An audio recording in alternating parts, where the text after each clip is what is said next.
감사합니다. 예, 안녕하세요. 마지막 시간입니다. 저는 지금 화면에 보이시는 것처럼 공개 입양을 한 아빠 라미파파이고요. 페이스북, 네이버에서 제 이름 치시면 제가 여러 가지를 하고 있다는 걸 알 수는 있긴 한데 유명한 사람은 아니고 열심히 사는 사람입니다. 저는 지상 최대의 과제, 제 스스로의 과제를 우주 최고 아빠 되기로 삼고 있는 사람입니다.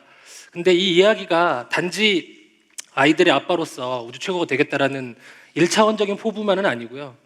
아이들한테 우주 최고의 아빠가 된다는 건 사회적으로도 굉장히 본받을 만한 사람이 돼야 되고, 경제적으로도 힘들어야 하지 않고 위 어른들한테 공경해야 되고, 또 다른 아이들을 위해서 베풀 줄도 알아야 되는, 정말 갖춰야 될 게 너무너무 많은, 계산도 안 되는 사이즈의 목표가 바로 우주 최고의 아빠라고 생각을 합니다. 그래서 아주 큰 목표를 삼고 있고요. 오늘은 그 우주 최고 아빠의 결심을 하게 한 계기가 바로 저의 두 아이들을 공개 입양함으로써 이 사명에 대한 확신을 가졌는데, 그 이야기를 하도록 하겠습니다. 이야기를 시작하기 전에 먼저 짧은 동영상을 하나 보도록 하겠습니다.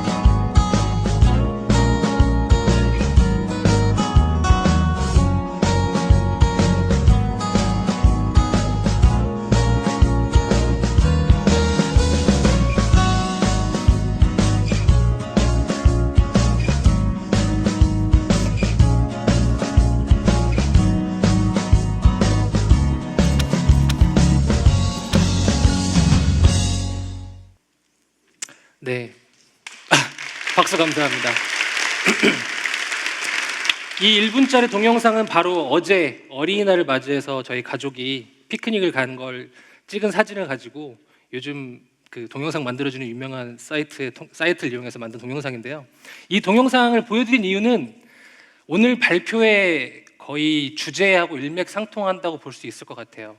저는 어쩌면 세바시 역사상 가장 평범한 이야기를 하는 거라고 생각을 합니다.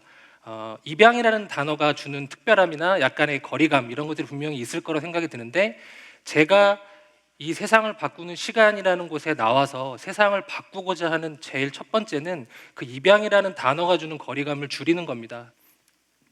먼저 보시는 화면은 공항에 입국하는 장면인데요. 홀트 아동복지회라는 그 아동복지기관을 만든 해리 홀트 씨가 6.25 전쟁 전후에 그 전쟁 고아들이 아주 많이 넘쳐났습니다. 그때부터 사실은 비극의 시작이었고, 해외 입양을 우리나라가 아주 많이 보냄으로써 아동 수출이라는 오명을 받았던 사건이죠. 사실은 전쟁이 내린 비극은 비단 나라가 뭉개지고 경제적으로 무너지고 사람들이 다치고 죽고 눈으로 보이는 현상만이 아니었던 겁니다.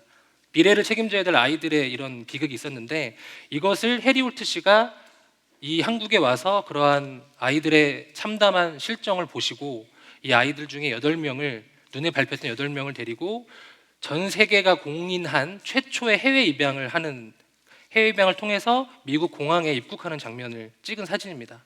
해리 홀트 씨는 세상 모든 아이는 가정을 가질 권리가 있다라는 자신의 확고한 의지를 가지고 사람들에게 이야기했습니다. 이 문장을 이야기했고, 지금까지도 회자되고 있는 문장이고요. 저도 역시 이 문장에 굉장히 제 뜻을 함께 하고 있습니다.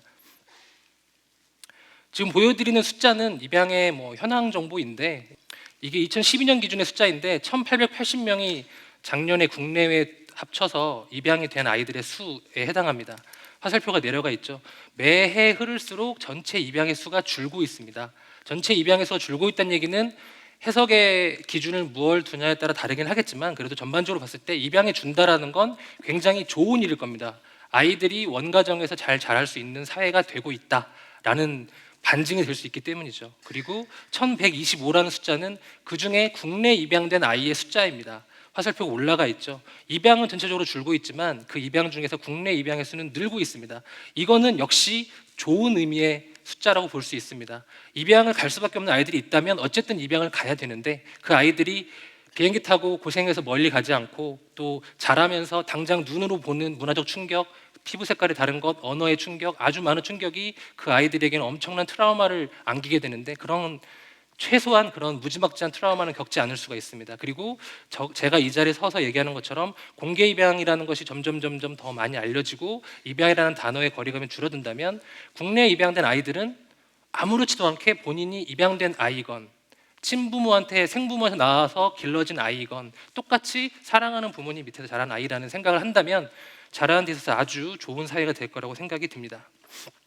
이건 성비에 대한 내용인데 위에 거는 국내 입양률 중에서 여자아이의 입양률입니다. 64%, 여자아이들이 좀 더 많이 입양이 되고 있고요. 아래쪽은 해외 입양에 대한 부분인데 남자아이들이 78%더 해외로 입양을 갑니다. 그건 간단한 계산이 나오겠죠. 국내에서 남자아이들이 조금 외면을 받다 보니 해외로 나갈 수밖에 없는 그런 당연한 상관관계를 보여주는 내용인데 이런 부분들이 아무래도 우리나라의 전통적인 유교관 때문에 예를 들면 재산을 물려준다라는 걸 고려했을 때 아무리 좋은 마음으로 입양을 한다 하더라도 입양된 아이한테만큼 재산을 주고 싶지 않다는 생각이 부지불식간에 생기고 무의식적으로 있겠죠. 자, 입양의 어떤 플로우인데 이게 이제 작년 8월 이전과 8월 이후로 나눌 수가 있습니다. 8월 이전까지는 보여지는 것처럼 되게 간단합니다. 입양기관이 딱 가운데 중개를 하고 낳아준 부모가 입양기관에 아이를 키울 수 없으니 맡아주십시오, 입양 보내주십시오 하고 맡기게 됩니다. 그러면 아이는 위탁모를 통해서 입양이 결정될 때까지 위탁모의 보살핌을 받다가 입양 부모가 결정이 되면 입양기관의 중재하에 입양 가정의 품으로 그리고 진짜 가정의 품으로 가는 그런 기본적인 과정이 있었는데 작년 8월 이후로는 입양기관이 중재의 역할만 하지 결정의 역할을 하지 않고 국가가 법원의 판결을 통해서 입양 부모가 입양하겠습니다라고 신청을 하면 재판을 통해서 당신은 자격이 있습니다 땅땅땅 해야지만이 입양을 할 수 있는 형태로 바뀌었고요. 그 재판으로 갔다는 얘기는 그 안에는 아주 객관적인 부모로서 객관적인 증빙을 많이 해야 된다는 의미이기도 하고요. 여기까지는 저는 매우 좋은 거라 생각이 하는데 약간 의문점이 드는 건 여기서 미혼모들이 아무래도 입양을 제일 많이 보냅니다, 실제로. 근데 이 미혼모들이 입양을 보내기 위해서는 자신의 호적에 올려야 된다라는 또 단서가 지금 붙어가지고 이 부분에 대해서는 좀 말이 많은 상태입니다. 저는 하지만 여기에 대해서 의견을 싣거나 할 생각은 없고요. 다만 의구심이 분명히 있고 의문점이 있고 굉장히 신중하게 다뤄야 될 부분이기 때문에 좀 더 많은 대화가 필요하겠다는 생각이 든다라는 말씀은 한 번쯤 드리고 싶습니다. 입양을 바로 알기 위해서 제가 제일 많이 하는 말입니다. 아주 많이 착각을 하는데요. 입양은 그 아이를 사랑해서 입양하는 케이스도 좀 큰 아이들의 경우는 뭐 봉사라든지 이런 걸 통해서 이 아이를 좀 더 알게 되면서 사랑을 느끼면서 입양을 하는 케이스도 있습니다만 대부분들은 신생아 입양을 합니다. 그리고 아이를 본 적도 없는 상태에서 입양기관이나 혹은 대법원이나 입양 그런 중재하는 곳에서 부모에게 이제 아이를 인도하는데 입양이 결정된 이후에 아이를 만납니다. 그리고 이는 출산도 마찬가지입니다. 출산도 아이를 낳아봐야 애가 어떻게 생겼는지 알 수 있는 거죠. 그러니까 기본적인 입양의 대다수는 신생아 입양이기 때문에 출산과 거의 마찬가지입니다. 그렇기 때문에 사랑해서 이 아이를 입양했다라는 게 아니라 사랑하려고 입양을 한 겁니다. 그렇게 사랑하려고 아이를 입양을 하는 거고 아이를 출산을 통해서 만나서 가정을 이룹니다. 가정을 이룬 이유는 행복하기 위해서라는 거죠. 그거는 입양 가정이건 출산 가정이건 똑같습니다. 가정을 이룬 이유는 입양을 통한 가정이건 출산을 통한 가정이건 또 다른 대안적인 수단을 통해서 만들어진 가정이건 가정을 이룬 목적은 똑같이 행복하기 위해서라는 거를 여러분들이 쉽게 생각해 주시면 될 것 같습니다. 해서 입양이라는 것을 다시 한번 바라볼 필요가 있다는 겁니다. 입양기관은 가슴으로 낳은 사랑이라는 슬로건을 얘기합니다. 전 다시 한번 말씀드리지만 입양기관에서 나온 사람이 아닙니다. 그렇다고 입양기관을 반대하는 사람도 아닙니다. 다만 생각을 잘해보자 이거죠. 가슴으로 낳은 사랑이라는 슬로건은 너무 멋진 표현이긴 하나 이거는 상당히 비즈니스적인 느낌이 조금은 있어요. 미화시키려는 겁니다. 왜냐? 입양을 가야 될 아이들이 일단 많기 때문입니다. 이거는 뭐랄까요? 미필적 고의에 해당하는 비슷한 느낌의 미화라고 볼 수 있어요. 어쩔 수 없는 미화이겠죠. 하지만 제가 이렇게 말씀드리면서 사회가 발전한다면 그런 말을 하지 않을 겁니다. 얘는 배로 나왔고 얘는 가슴으로 나왔고 그거 아닙니다. 생부모가 출산을 통해 낳은 아이는 낳은 아이고요. 입양한 아이는 낳은 아이가 아니고 입양한 아이입니다. 다만 아이한테 입양을 해야 되고 그 아이가 입양을 통해서 가정을 만들어야 되는 건 진짜 부모 사랑을 가져야 될 권리가 아이한테 있기 때문이죠. 아이가 세상의 빛을 딱 볼 때 무조건 하나 절대 변하지 않은 권리를 갖는 게 바로 가정을 가질 권리이면서 진짜 부모 사랑을 받을 권리라는 거, 그게 제 생각입니다. 자, 입양을 하는 계기들이 다양해요. 아직까지도 지금 여기 써 있는 것처럼 임신이 어려우신, 난임, 불임과 같은 임신이 어려우신 분들, 혹은 아이를 다 키워가지고 좀 적적하신데 아이를 낳을 수는 없을 사람들, 혹은 낳기가 싫을 수도 있겠죠. 혹은 봉사를 통해서 눈에 밟히는 아이들이 있을 경우에 입양을 하게 됩니다. 근데 이렇기 때문인지, 입양에 어떤 무게감이 있어서인지 사람들의 반응은 정말 대단하십니다, 장하십니다, 어려운 결정했습니다, 후회할지도 모를 텐데요 라고 염려와 칭찬을 합니다.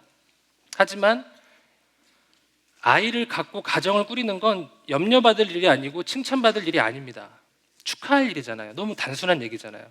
이게, 자, 아이를 낳았는데 가서, 친구가 아이를 낳았는데 가서 후회할지도 모를 텐데, 이런 사람 없잖아요. 물론 가정생활이 편치 않으신 분들은 술자리에서 너도 이제 고생길 열렸다 이 정도 할 수는 있겠죠. 하지만 그렇게 염려와 자애로운 눈빛으로 후회할지 모를 텐데 잘할 수 있을까? 정말 대단하다. 그렇지 않죠. 축하할 일입니다. 자, 그렇기 때문에 이 입양이라는 거를 많이 알려야 된다는 거죠. 하지만 입양에는 세 가지 형태가 있습니다. 공개 입양, 반공개 입양, 비밀 입양. 문자 액면 그대로의 의미입니다. 공개의 수준에 따라 달라지는 건데 저는 공개 입양을 하자라는 얘기이고, 이 공개 입양의 범위를 밑에 써 있는 영어, 짧은 영어죠. make public, 여러분들에게 알리자라는 겁니다. 자, 저희 아이는 하람이와 예람이 아들과 딸입니다. 6세와 4세, 굉장히 이쁜 아이들인데요. 이 사진은 이 아이 하람이를 처음 만났던 그 장면을 찍은 겁니다. 저 인심 좋아 보이시는 할머니께서 위탁모이시고요. 하람이를 처음 만났고 제 아이에게 제가 분유 수유를 하는 장면입니다. 아이에게 수유는 굉장히 중요합니다. 그리고 모유 수유는 너무너무 아이한테 좋겠죠. 하지만 입양 가정에서는 모유 수유가 불가능합니다. 그렇기 때문에 분유 수유를 할 수밖에 없어요. 이건 아이한테는 조금 미안한 일이지만 아빠한테는 굉장히 좋은 특권입니다. 일반 가정에서 아빠들이 모유 수유를 하지 않는 가정이라면 분유 수유를 할 수 있겠죠. 하지만 아빠들은 기본적으로 육아를 별로 좋아하지 않습니다. 귀찮은 일이죠. 5분 놀다가 아이고 힘들어 치워버리죠. 분유 수유도 이게 끝난 건지 잘 모릅니다. 트림도 잘 못할 거예요. 물론 요즘 많이 잘하고 있습니다만. 다만 입양 가정의 아빠는 하기 싫어도 해야 되는 게 분유 수유고 허구한 날 먹여야 되는 겁니다. 근데 이게 왜 특권이냐면, 힘든 일인데 왜 하는 게 특권이냐, 그 아이에게, 자, 갓 태어난 아이는 짐승이에요. 짐승은 자기한테 밥 주는 사람한테 충성을 맹세합니다. 왜냐? 밥을 주는 사람을 계속 쳐다보고 있거든요. 아, 이 사람이 나 밥 주는 사람이구나, 이 사람 말만 들어야 되겠다라는 게 계속 쌓입니다. 갓난아기 때. 그렇기 때문에 나중에 아이가 2살, 3살, 4살, 5살 커가면서 아빠와의 교감이 굉장히 커집니다. 아빠와의 애착관계가 굉장히 저는 단언하건대 출산을 통해서 이루어진 아빠들보다 상대적으로 훨씬 더 클 수밖에 없습니다. 물론 잘 하셔야 되겠죠, 아빠들이. 특권은 아빠한테 있습니다. 저희 두 번째 아이 예람이를 처음 만난 날 찍은 사진이고요. 한 돌이 좀 다가오니까 인간의 형상을 갖추기 시작하면서 미모를 조금씩 보이더라고요. 저런 표정을 지으니까, 제가 아들 3형제 중에 둘째고 저희 친척들 다 남자밖에 없어서 제 로망이 누나, 여동생 혹은 딸이었는데 제가 이 예람이를 통해서 제 로망을 달성했습니다. 요즘 저희 가족의 모습이고요. 자, 여기서 제가 아까 아빠의 특권을 얘기했고 아빠와 애착관계 얘기했습니다. 여기에 증거가 있어요. 사진 속에 누가 없을까요 지금? 엄마가 없습니다. 엄마가 찍느라 바빠요. 애들은 아빠랑 찍어야 되니까. 이게 바로 아빠의 특권이 현실화되는 상황을 여러분들은 지금 목격하시는 겁니다. 저희 두 아이들의 장래 희망, 예람 양은 파워레인저 핑크가 되는 게 소원이고요. 저희 하람이는 죽으나 사나 소방관이 되는 게 소원이랍니다. 이 두 아이들의 소원을 들어줄 수 있는 것부터 시작하려고 합니다. 감사합니다.